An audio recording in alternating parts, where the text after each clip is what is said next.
All right, ladies and gentlemen, we're going to learn how to take what you've done in Autodesk Inventor and use makerBotDesktop and be able to send it to the 3D printer. So the first thing you need to do is find makerBotDesktop. If you click on the window button over here and you type in makerBotDesktop, it should pop up. All right, as soon as it's open, the first thing you should do is go to Devices and choose the Replicator 2, otherwise it's not going to work. Okay.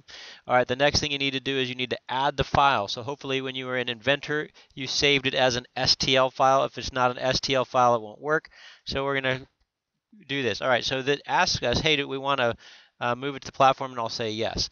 Now, if I click on this thing, if I click on my view and I move it around, you can see that it's going to try to print this thing off the thing. You can't print floating in midair, right? So this isn't good. So we have to evaluate what's the best way to print this.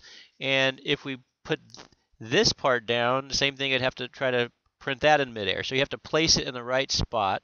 So I'm going to go like this. So I'm going to click on, make sure it's selected, and we're going to rotate it. I'm going to click, and I'm going to try that. Okay, and then I'm going to lay it flat to make sure it's flat on the floor. Okay, so now we're going to look at it again. Okay, and it looks good. So that should print. There's nothing overhanging too much that is going to cause any problems. Okay, all right, so you got it placed.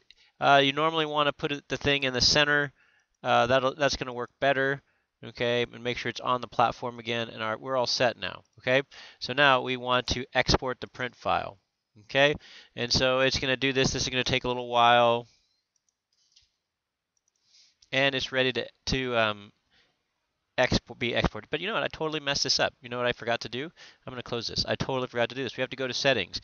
Okay, and so we're going to go to quick settings, and you need to change the quality of this thing. So you can do high, standard, or low. Probably standard would be good enough. So this is faster, uses less plastic. This is slowest, uses the most plastic. So let's do standard.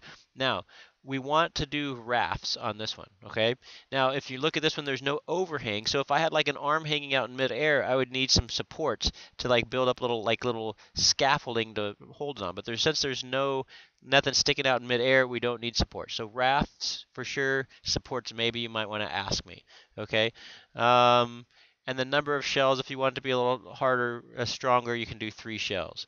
Okay, makerbot PLA, this is fine. We're going to click OK. Okay, now we're going to go ahead and we're going to export that print file just like we said before. Okay, now that it's ready, we click Export Now, and then we're going to save this as an x3g file. We're going to save it in our folder with our name on it, and then you're going to go grab Mr. Miller's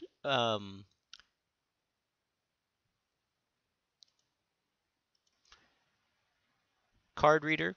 Okay, so grab the card reader, and you're going to get the card out of the 3D printers, and you're going to put your file from your file with your name on it onto the flash card, and then you're going to put that flash card in the 3D printer, and you're going to use it. Okay, so I'm not going to export it now, but you would hit this button. All right, that's it. That's how you